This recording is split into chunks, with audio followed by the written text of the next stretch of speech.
Mas essa especificidade de quando tem a relação imune com o intestino, essa precisão, que é o que eu quero trazer mais aqui. Muitas vezes a gente, quando vai atender um paciente que tem uma doença autoimune ou vice-versa, que está com um problema intestinal, e a gente sabe do risco dele desenvolver uma autoimune, mas muitas vezes falta para a gente essa profundidade de exatamente como que acontece essa relação e o que a gente faz. Quais são os marcadores que a gente sabe que o paciente está chegando lá e que a gente vai prevenir, e quais são aqueles de quando já está instalado e a gente vai diminuir essa progressão. Por que eu falo isso? Porque é muito fácil a gente falar, vamos fazer uma fasting mimicking diet toda vez que a pessoa tem autoimune, ou vamos fazer um protocolo de probióticos ou de fibras para que ele melhore, só porque a gente já sabe que o intestino tem essa relação, mas essa especificidade de quando tem a relação imune com o intestino, essa precisão, que é o que eu quero trazer mais aqui para vocês. O que vocês pensam quando a gente está falando em doença autoimune e a sua relação com o intestino? Vou começar do fácil aqui. Primeiro é o nome de doença autoimune, né? Artrite, Crohn, lúpus. Um pouquinho para estimular a mente aí de vocês, né? Se eu estou associando com o intestino, então vai vir na minha cabeça prebiótico, vai vir fibra, eu vou pensar em uma modulação desse sistema imune, eu vou pensar em qual que é a diversidade dessas bactérias que estão no intestino, é alta, é baixa, eu vou associar cada bactéria com uma doença diferente ou não? É um diagnóstico. Então, por exemplo, a gente associa SIBO com doença autoimune ou a gente associa Escherichia coli com uma doença específica da autoimune? A mesma coisa com a bactéria boa. Eu vou pensar, por exemplo, num bactério rectale, que é uma bactéria marcadora de saúde, também mexe no sistema imune para uma doença autoimune específica, ou ela como padrão de saúde como um todo desse intestino? Então, começar a instigar um pouquinho a mente de vocês para essas especificidades.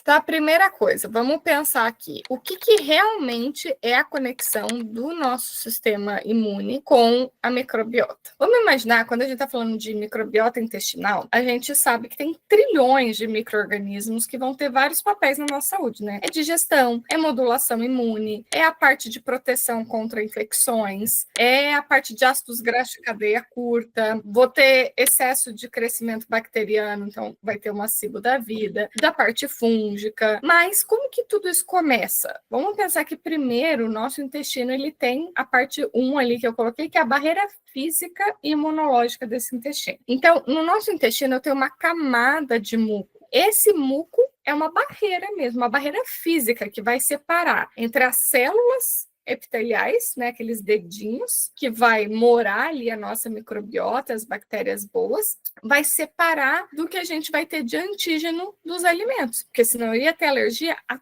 todo quanto é tipo de alimento, antes mesmo de eu degradar e absorver essas vitaminas, esses minerais. Então, esse muco, toda vez que vocês ouvirem falar a palavrinha mucina, a gente vai ver lá no coprológico, né? Aparece às vezes muco, mas também tem a mucina. Então, o MUC2, que vão ser essas células que secretam esse muco, ela é importante não só de ficar muito grossa e nem muito fina. Quem que repara ela? A quirmância, que a gente vê lá desde o emagrecimento, mas a gente também precisa dela para reparar esse muco e eu não ter falta de enzima digestiva, porque é com esse muco que é onde eu vou aderir os probióticos, mas também é ali onde eu vou proteger as células epiteliais para liberarem as enzimas digestivas. Então, ela vai me ajudar a manter essa integridade. Também, quando a gente está vendo lá num teste de coprológico funcional, tem um outro marcador, além da mucina, que são as células epiteliais. Então, quem já trabalhou com teste de microbiota deve ter visto que às vezes aparece células epiteliais presentes. O que são elas? Elas são a nossa barreira. Então, o muco é a camada de cima para segurar essa proteção, porque não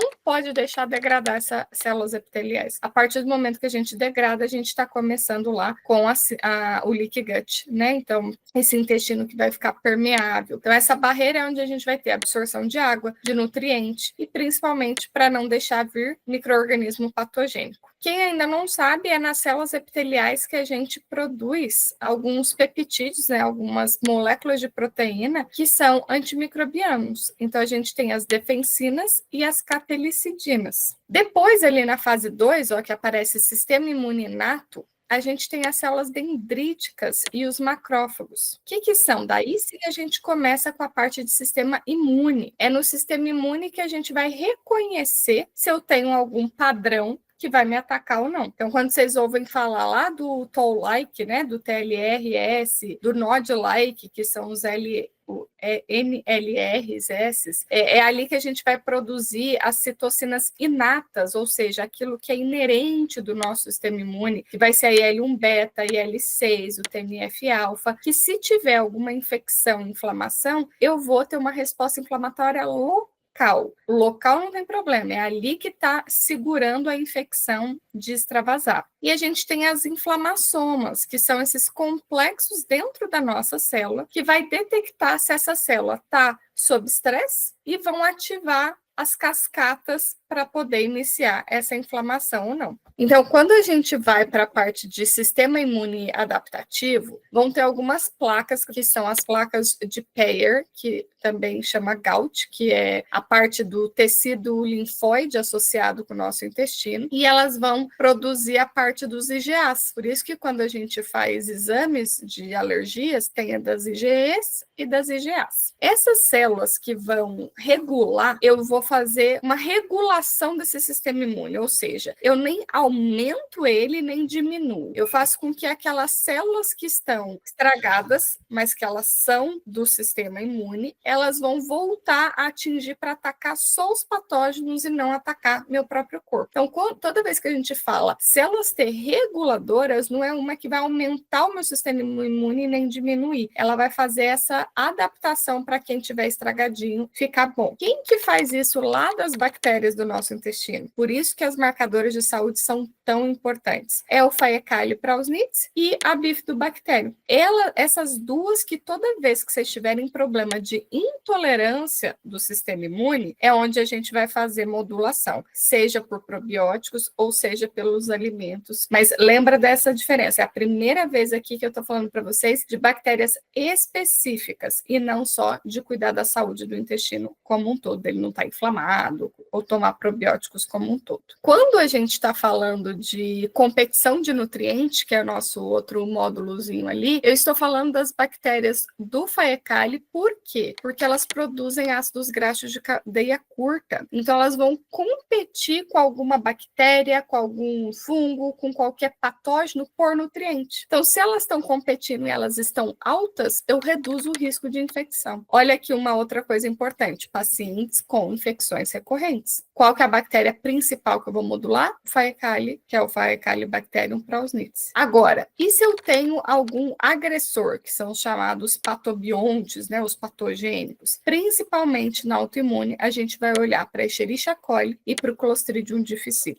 Porque são esses dois que vão desencadear respostas mais inflamatórias. E por último, quando a gente está falando da conexão do eixo do intestino com o cérebro, tem sim uma ligação direta através do nervo vago. Então, quando a gente fala essa comunicação do eixo intestino-cérebro, não é a bactéria que vai subindo, é o nervo vago. Não esqueçam dele, porque ele vai ser muito importante aqui. Então, sistema imune, produção de neurotransmissores, também a gente vai usar, porque o neurotransmissor lá pela bifidobactéria, que são as psicobióticas que moram no nosso intestino, então serotonina, dopamina, GABA, eu vou ter lá, como eu tenho neurotransmissor nas recaptações dos meus neurônios. Certo? Quando eu tenho doença que é neurológica, então eu tenho ali um Parkinson, um autismo, a própria questão de ansiedade, de depressão, vários estudos sugerem que essa desbiose, que tanto a gente fala, vai estar associada por conta dessa comunicação de neurotransmissor e do nervo vago. Então, quando a gente vai falar do eixo do intestino com o nosso sistema imune, estima-se que mais de 70% das nossas células que fazem realmente parte, são competentes para o nosso nosso sistema imune, ou seja, que fazem com que ele funcione, ela tecnicamente chama de imunocompetentes, elas moram na nossa mucosa gastrointestinal. Então, com toda certeza, uma das partes de qualquer tratamento de sistema imune vai existir a função intestinal ali.